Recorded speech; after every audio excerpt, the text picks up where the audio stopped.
Oi, pessoal. Olha, a base para a gente confiar na justiça é saber que o juiz é imparcial, não tem lado, certo? E hoje a gente vai mergulhar justamente nas regras que tentam garantir isso no processo civil aqui no Brasil, o impedimento e a suspeição. Vamos usar como base o Código de Processo Civil ali nos artigos 144 a 148 e o material que a gente preparou. Então a ideia é sair daqui entendendo bem a diferença entre uma coisa e outra, né? Quando acontece cada um e, claro, o que rola na prática se aparecer um caso de impedimento ou suspeição. Vamos lá? Vamos sim. É um tema fundamental. Bom, começando pelo impedimento, que está lá no artigo 144, aqui a gente fala de situações bem objetivas, sabe? Coisas que a lei lista especificamente. Ah, tipo, não tem muita margem para interpretação. Absoluta. O juiz não pode julgar de jeito nenhum. São vínculos considerados tão fortes que, comprometem a imparcialidade sem chance de defesa. Entendi. E se por acaso um juiz impedido julgar? As consequências devem ser pesadas, imagino. Pesadíssimas. Os atos que ele praticar são nulos, simplesmente não valem. E o pior, a sentença final pode ser derrubada depois, mesmo anos depois, com uma ação rescisória. É a sanção mais drástica do sistema para isso.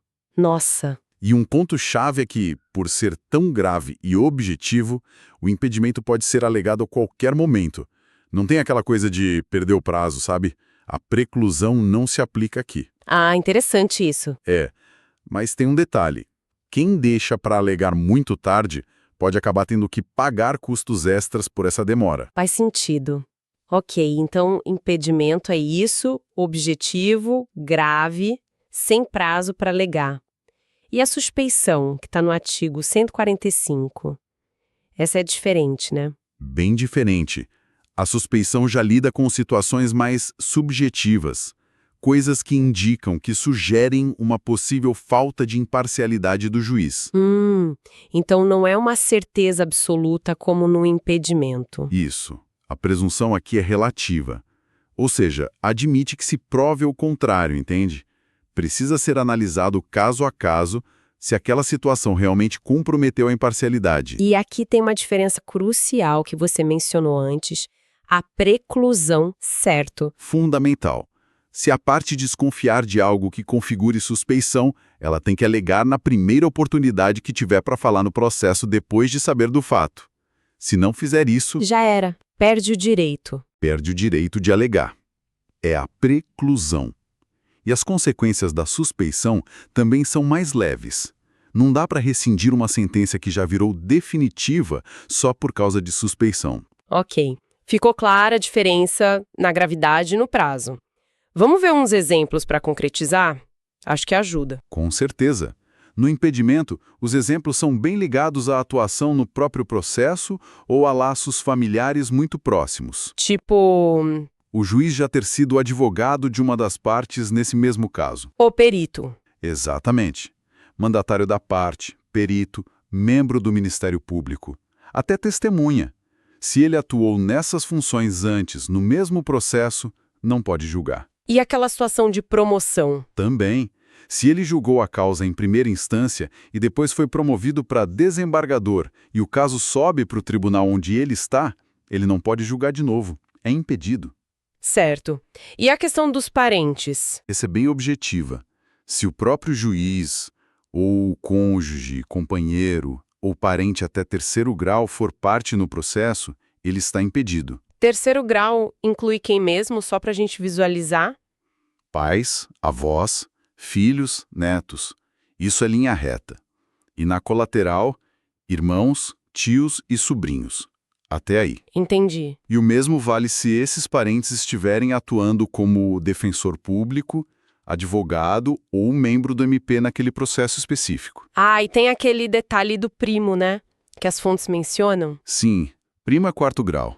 Então, só o fato do advogado de uma das partes ser primo do juiz, por si só, não gera o impedimento por essa regra do parentesco. Pode até gerar suspeição por amizade íntima, talvez, mas não impedimento automático. Ok, exemplos de impedimento bem claros. E na suspeição, quais seriam os casos mais comuns? No resultado do processo, sabe? Antes ou depois de começar, ou ter aconselhado uma das partes sobre o caso. Ah, isso é delicado. E aquela questão de dívidas? Também entra. Se a parte for credora ou devedora do juiz, do cônjuge, companheiro, ou daqueles parentes até terceiro grau que a gente falou. E tem a hipótese mais genérica, né? O juiz estar interessado de alguma forma no julgamento a favor de uma das partes. Entendi. E não podemos esquecer do foro íntimo. O juiz pode se declarar suspeito por alguma razão pessoal dele, que ele não precisa nem dizer qual é. Ele só comunica que vai se afastar. É uma forma de preservar a própria imagem e a do judiciário. Muito interessante esse mecanismo. Bom, e se uma das partes quiser alegar isso? Como é o procedimento? É complicado? Não é tão complicado. A parte tem que fazer uma petição, um pedido escrito, direto para o juiz que ela acha que está impedido ou suspeito. E tem que fazer isso logo, na primeira chance que tiver de falar no processo, depois de descobrir o motivo. Ou, se descobrir depois, tem 15 dias a partir desse conhecimento. Certo. E aí o juiz recebe essa petição. O que acontece? Ele tem basicamente dois caminhos. O primeiro é concordar, reconhecer o impedimento ou a suspeição. Se for isso, ele simplesmente manda o processo para o juiz substituto dele. Assunto resolvido ali. E se ele não concordar? Achar que não tem nada a ver? Aí a coisa formaliza um pouco mais. Ele vai ter 15 dias para apresentar as razões dele, dizendo por que ele acha que não está impedido ou suspeito. Isso vira um incidente, tipo um processo à parte só para discutir essa questão. E esse incidente vai para o tribunal decidir. E enquanto o tribunal decide, o processo principal para? Geralmente sim. O processo principal fica suspenso, esperando essa decisão sobre a imparcialidade do juiz. Entendi. E essas regras valem só para o juiz mesmo ou para mais gente? Boa pergunta. Não é só para o juiz, não. Elas se aplicam também a outros atores do processo que precisam ser imparciais. Membros do Ministério Público, por exemplo, auxiliares da Justiça, como peritos, intérpretes, o pessoal do cartório. A ideia de imparcialidade é ampla. E a regra do parentesco até terceiro grau costuma aparecer para eles também. Faz sentido, a lógica é a mesma. Bom, então, para a gente fechar o raciocínio. Impedimento é objetivo, taxativo na lei. A presunção de parcialidade é absoluta, as consequências são gravíssimas, tipo nulidade rescisória, e não tem prazo para alegar. Acertei? Perfeito. Já a suspeição é mais subjetiva, depende de analisar a situação, a presunção é relativa, as consequências são mais brandas e, ponto crucial, tem que ser alegada logo de cara, senão já era precluir. Exatamente essa a distinção principal. Isso tudo levanta uma reflexão final, né? Como é que o sistema busca equilibrar duas coisas importantes? Garantir um julgamento justo, imparcial, que é essencial. E, ao mesmo tempo, evitar que as partes usem essas alegações só como tática, como estratégia para tentar escolher o juiz ou para atrasar o processo. É um equilíbrio delicado. Sim, porque pode ter gente tentando usar de má fé, né? Pode. Por isso, existem regras para coibir abusos, como aquela que proíbe criar um fato novo de propósito só para gerar um impedimento. Tipo, contratar um parente do juiz como advogado no meio do caminho só para tentar afastar ele. O sistema tenta se proteger disso. Fica aí essa questão sobre como manter essa balança funcionando.